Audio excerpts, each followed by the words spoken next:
Imagine being told that you no longer have the right or control over your own body and you can no longer make life-changing decisions for yourself. That is exactly what is happening today, and the reason that I am arguing that abortions are morally permissible. According to deontology, the morality of an act is based on the fact of whether it's right or wrong in accordance with a set of rules, not based off of the consequence of that act. Women have the right to their own body and are and should be allowed to get an abortion, and that decision should not be based on the consequence of losing a fetus. Celia Wolfe Devine is a philosopher that believes that abortion is morally wrong and should not be done.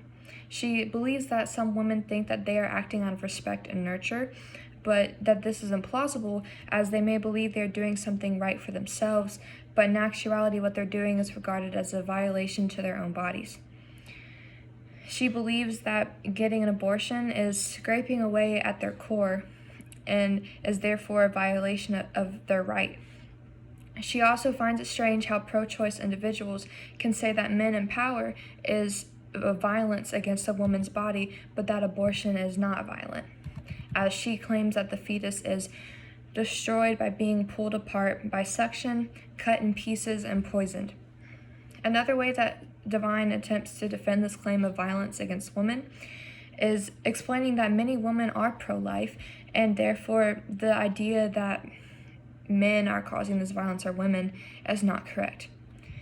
Now she goes on to explain where this idea comes from, and it stems from the idea that men are in power and they make up most of the positions in the law in the House and the Senate and the Congress, and they're making the laws regarding women's bodies, and that pro-choice individuals think that this is wrong and dangerous, as men are making decisions regarding women's bodies, something they can't experience and can't understand. Now, Devine claims that women should avoid abortions and that a loss of life is clearly a graver harm than emotional distress. However, this is incorrect, as many women suffer with the idea of a loss of life when getting an abortion. This is not always an easy choice for women to make, and they should be allowed 3 months to make it, 12 weeks. They should have 12 weeks before they have to get an abortion. Now, some people decide to get an abortion because they don't believe they will raise the child in proper conditions, meaning they might not have a place to stay, a job, money, a supportive family, and they don't believe that bringing a child into that situation is correct or fair in regards to that child. Now, as far as people who are raped and become pregnant, that creates a huge emotional distress and is way more worse than the potential loss of life. When a woman looks at their child who stems from a brutal rape, they're not always going to look at that child and just see their child. They're going to be reminded of their rape. And this can create a whole lot of mental trauma for somebody who has been raped and would have to go through with having that child. Now, Devine states in Abortion and Feminine Voice, which is one of her works, that abortion is violent. However, according to medical professionals, this is incorrect. There are 3 types of abortion: medical abortion, which is done by a woman digesting 2 pills, and she will pass the pregnancy tissue, and the pain associated with this has been associated to period cramps. The second time is vacuum aspiration. Now, this type is when the woman will receive an injection to numb the cervix, and they go in and gently suction out the pregnancy tissue. The third type is a dilation and evacuation. This is done by putting the woman to sleep so she doesn't feel any pain. Now,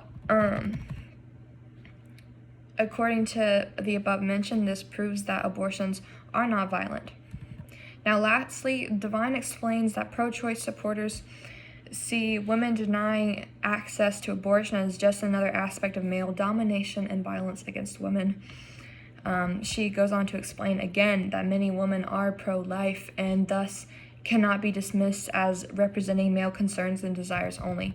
However, this is not the point that pro-choice people want to make. Their choice is that men are the ones in power making the laws, as women only hold 20% of the population of the Congress, 26% in the state, and 23% in the House.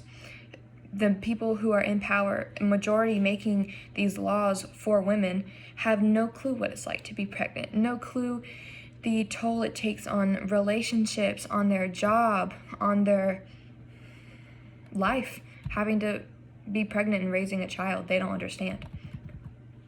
For not only this reason, but for the above reasons listed before, abortions are morally permissible and should be morally permissible. If a woman is raped, she should not have to keep the child when she was raped, when she did not get the option to decide if she wanted to engage in sex. That option, that choice was taken from her, and this is wrong. And according to deontology, where it states that morality of an action should be based on whether that action itself is right or wrong under a series of rules, rather than based on the consequences of the action. In terms of abortion, this means that a woman who gets an abortion should not rest that decision on the fact of the consequence of the fetus dying, rather what is right and wrong. According to deontology, it's wrong for the rights of a woman's body to be taken from her through rape, and wrong for a woman not to be allowed to seek an abortion. The fetus does not have a right to the woman's body for current use or continued use. And therefore goes against the idea of deontology. Women have the right to control what happens to their own bodies, and they should not be punished for exercising the right to gain an abortion, and this should not be criminalized by law. Along with other main points that Divine tries to make, one of her main points is that a fetus becomes human at conception. She explains that by aborting the fetus, it takes away its potential life, and that goes against vulnerable populations. She believes that a fetus has personhood and that at conception it becomes a life, and by getting abortion is unjust killing of a life.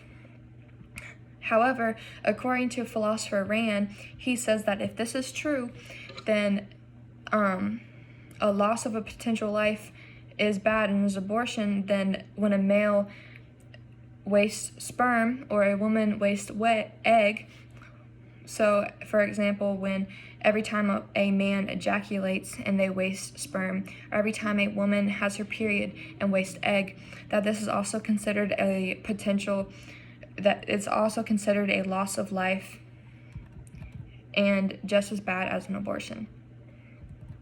In conclusion, women have control of rights of their own body, and according to deontology, they should be allowed access to have an abortion. Women should not be forced to have a child if they were raped, should not be forced to have a child if they do not have the financial capability, a stable environment, or a supportive family. A woman should not be allowed to get an abortion after 12 weeks, but should have those 12 weeks to decide if they want to have an abortion. Divine argues that a child becomes a person with rights at conception, that abortion is painful, and that men are not dangerous, as women support pro-life as well. However, if a fetus is considered a child at conception and the egg and sperm being lost is the same as abortion. Medical professionals have stated that abortions are not violent. And lastly, with men in power, between 70 and 80% of the positions in the Senate, House, and Congress, this is not being represented fairly, and women are not being represented fairly, and their rights of their own body are not being considered. This is dangerous to the women, and they are losing their right to their own body.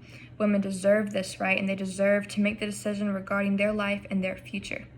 Taking away this right is not morally okay, and this also contributes to the idea that a woman has the right to do what is considered right according to her, not based off the decision of the consequences of losing a fetus.